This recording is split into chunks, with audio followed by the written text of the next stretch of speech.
Place à présent à l'invité du grand journal Morning. Sa Majesté le roi Mohammed VI a adressé ce mercredi 6 novembre un discours à la nation à l'occasion du 49e anniversaire de la Marche verte, une date emblématique qui illustre l'engagement pacifique du Maroc en faveur de son intégrité territoriale.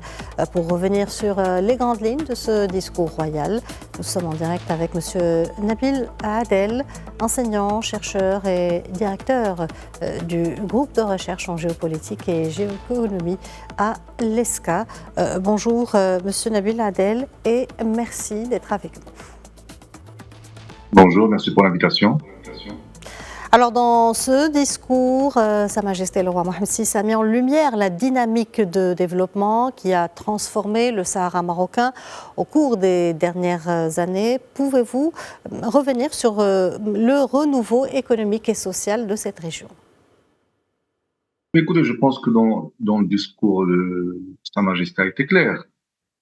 Le Maroc ouvre des perspectives de co-développement, d'amélioration des conditions de vie dans cette région, puis au-delà, au niveau de de toute l'Afrique, puisque à travers l'initiative de la façade atlantique, ce n'est pas que les provinces du sud du Maroc qui se développent, mais c'est une invitation à faire bénéficier de cette dynamique l'ensemble des pays africains qui veulent avoir un accès à l'océan. Et c'est dans cette perspective que Sa Majesté rappelle encore une fois que pour les partis qui bloquent artificiellement l'issue de ce dossier, si leur dessein est d'avoir un accès à l'Atlantique, il n'y a pas de sujet. Le Maroc a fait une initiative qui permet à beaucoup de pays d'intégrer la façade. Donc, ça s'inscrit dans une logique plus globale où le Maroc essaie d'établir une nouvelle façade maritime pour faire communiquer les deux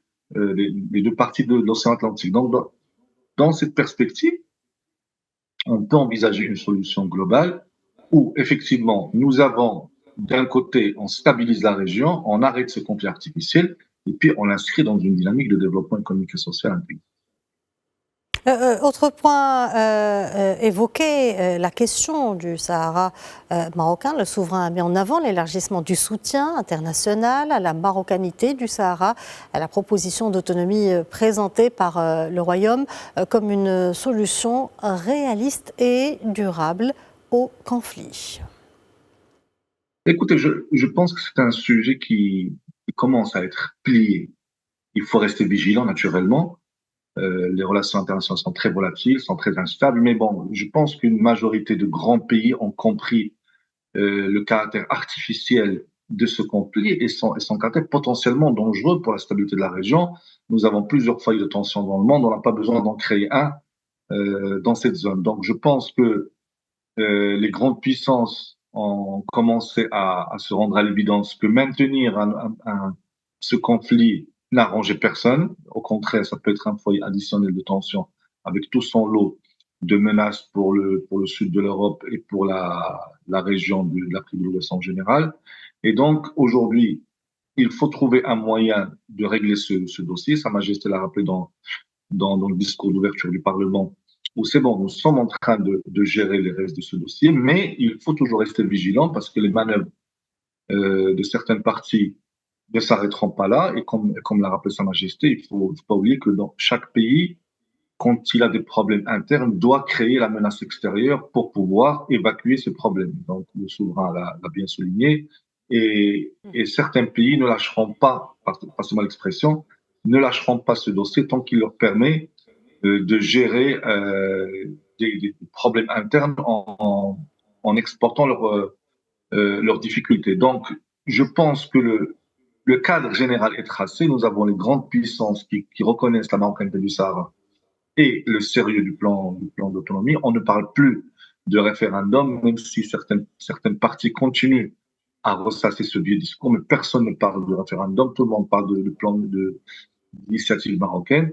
Et aujourd'hui, il est temps de voir la réalité en face, parce que faire durer ce conflit artificiel, c'est faire durer la souffrance des populations à Tindouf à un prix humain extrêmement élevé et malheureusement qui n'augure rien de bon pour l'avenir de la région.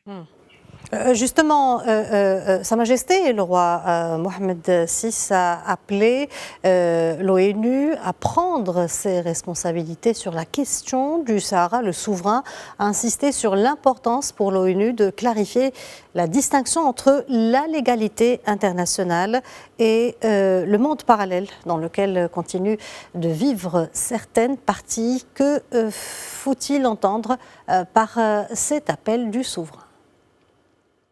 Écoutez, je pense qu'aujourd'hui, le problème que nous avons au niveau des Nations Unies, plus particulièrement au niveau du Conseil de sécurité, c'est que c'est la léthargie.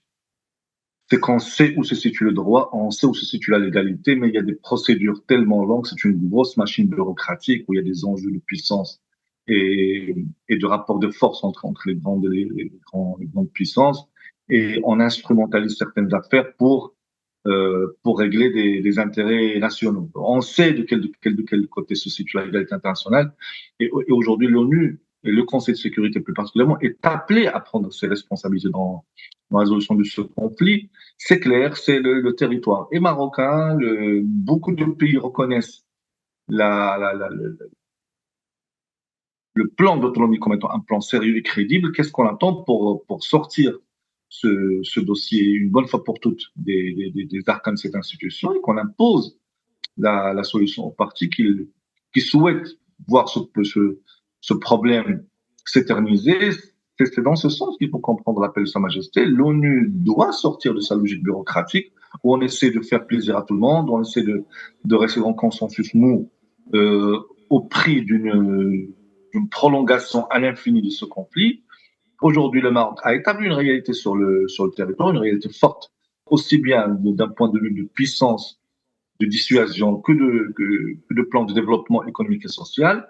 La légalité internationale et de notre côté, qu'est-ce qui manque? Bah, écoutez, aujourd'hui, il faut que l'ONU et le Conseil de sécurité prennent leurs responsabilités et arrêtent une bonne fois pour toutes ce conflit artificiel. Ce discours a été également l'occasion pour rappeler que le Maroc a été l'artisan d'une initiative internationale tendant à faciliter l'accès des États du Sahel à l'océan Atlantique. Un mot sur cette initiative qui prône une approche de coopération régionale? Écoutez, il y a plusieurs éléments dans cette initiative et on va dire que l'initiative est un aboutissement de beaucoup d'actions qui ont été entreprises par le Maroc, la signature de l'accord de libre-échange, la formation des imams, le soft power religieux, le grand projet de gazoduc Nigeria-Maroc qui va passer par un certain nombre de pays africains, notamment sur la façade atlantique. Et puis ce projet de permettre à beaucoup de pays enclavés d'avoir un accès à la façade atlantique, donc dans une logique de développement, de co-développement et de coopération. Et avoir accès à l'Atlantique permettra à beaucoup de pays d'avoir accès à des marchés tels que le marché américain. Et le marché américain, par marché américain, j'entends du Canada jusqu'à l'Argentine. Donc ça ouvre un marché considérable pour les produits des pays africains de l'Ouest et puis des pays africains en général. Donc c'est à ce niveau-là qu'il faut situer toute la dynamique du discours royal. Monsieur Nabil Adel, le souverain a annoncé une restructuration complète des institutions dédiées aux Marocains résidant à l'étranger. Le discours royal propose la création de 2 entités clés. Pouvez-vous nous en parler?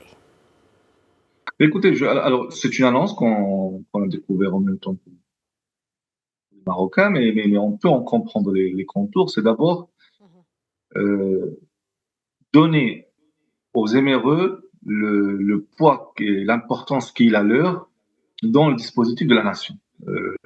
Aujourd'hui, les Émireux sont une force économique à travers le transfert qu'ils effectuent. C'est une force, c'est un soft power. Les Émireux défendent les intérêts et la cause nationale partout dans le monde. Nous avons aujourd'hui une intelligence qui occupe des postes sensibles aussi bien dans de grandes institutions internationales que dans de grandes entreprises universitaires au niveau mondial. Et donc, aujourd'hui, il est temps de structurer cette organisation et puis en les intégrant davantage à la mère patrie à travers la dimension économique naturellement, puisque Sa Majesté a parlé de relever leur poids dans l'investissement privé de 10% à plus, mais aussi dans une dimension culturelle, la langue nationale, l'élément culturel, l'encadrement religieux. Donc, ces deux instances doivent veiller à véhiculer cette nouvelle vision. L'un a Monsieur, plus... oui, Oui, pardon. Monsieur Nabil Adel, nous arrivons malheureusement à la fin de notre rubrique. Je vous remercie pour cet éclairage. Merci d'avoir répondu à nos questions. Je vous rappelle que vous êtes enseignant, chercheur et directeur du groupe de recherche en géopolitique et géoéconomie à l'ESCA. Merci de l'invitation.